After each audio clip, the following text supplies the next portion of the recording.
పాలమూరు జిల్లా నల్లమల అటవీ ప్రాంతంలో ఒక మారుమూల గ్రామం కొండారెడ్డిపల్లి అనే ఒక చిన్న గ్రామం నుంచి ఒక రైతు బిడ్డగా బయలుదేరిన నేను ఈ జిల్లా కష్టాలను చూసిన, ఈ జిల్లా కన్నీళ్లను చూసిన, ఈ జిల్లా నుంచే పారుతున్న కృష్ణమ్మ గలగలలు చూసిన, కన్న బిడ్డల్ని తల్లిదండ్రుల దగ్గర గుడిసెల దగ్గర వదిలి వలసబోతున్న పాలమూరు బిడ్డల్ని గుంపు మేస్త్రీలు భార్య భర్తల్ని మేటీలుగా పెట్టుకొని తీసుకెళ్లి బొంబాయికి వలస తీసుకుపోతుంటే 6 నెలల పసిబిడ్డల్ని కూడా తల్లిదండ్రుల దగ్గర వదిలేసి జంటలుగా వలసలు పోతున్న వాళ్ళ కన్నీళ్లను నేను కళ్ళతో చూసిన.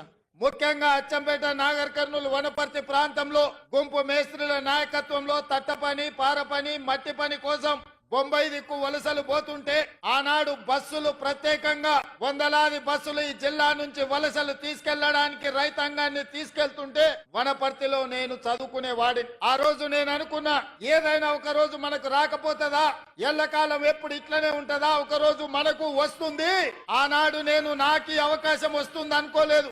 మన పాలమూరు బిడ్డకు ఒక రోజు అవకాశం వస్తుంది. ఆ అవకాశాన్ని అందిపుచ్చుకొని ఈ జిల్లా వలసలను నిలువరించి ఈ జిల్లా బిడ్డల్ని సొంత ఊర్లో సొంత వ్యవసాయం, సొంత కుటుంబానికి దగ్గరగా ఉండి ఈ జిల్లాను ఆదుకోకపోతారా అని నేను ఎదురు చూసిన. సరిగ్గా 70 సంవత్సరాల తర్వాత ఆనాడు ఉమ్మడి హైదరాబాద్ రాష్ట్రం మొట్టమొదటి ముఖ్యమంత్రిగా ఈ జిల్లా బిడ్డ బూర్గుల రామకృష్ణారావు ముఖ్యమంత్రి అయితే 70 సంవత్సరాల తర్వాత మీ బిడ్డ కొండారెడ్డిపల్లి నుంచి బయలుదేరిన ఒక రైతు బిడ్డ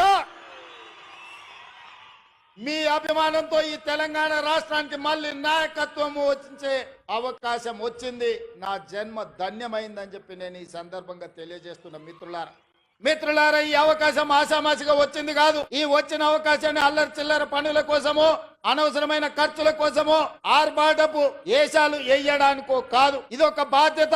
ఈ బాధ్యతను జవాబుదారీతనంతో నిర్వహించాల్సిన బాధ్యత నా మీద ఉన్నది. వేదిక మీద నా వయసంత అనుభవం ఉన్న కేశవరావు గారు ఉన్నారు. ఎంతో అనుభవజ్ఞులైన ఉత్తమ్ కుమార్ రెడ్డి గారు, తుమ్మల నాగేశ్వరరావు గారు, జూపల్లి కృష్ణారావు గారు, దామోదర్ రాజ్ నరసింహ గారు, చాలా సుదీర్ఘకాలం మంత్రులుగా వివిధ హోదాలు చేసిన వాళ్ళు ఉన్నా వాళ్ళందరూ పెద్ద మనసు చేసుకొని ఆనాడు ఎన్నికల్లోనే తోడుగా కాదు, ఈనాడు కూడా అండగా ఉన్న పొంగులేటి శ్రీనివాస్ రెడ్డి గారు ఈ వేదిక మీద ఉన్నారు. వాళ్ళందరూ కూడా వయసులో చిన్నవాడినైనా మీ అందరి ఆశీర్వాదం ఉండబట్టి పాలమూరు జిల్లాకు అవకాశాలు ఇవ్వాలని ఇవాళ తెలంగాణ రాష్ట్రానికి పెద్ద బాధ్యత అయిన ముఖ్యమంత్రి కూర్చే పాలమూరు బిడ్డలకు ఇచ్చిండ్రు. మనం అందరం వారికి మనస్ఫూర్తిగా ధన్యవాదాలు తెలియజేయాల్సిన అవసరం ఉన్నది.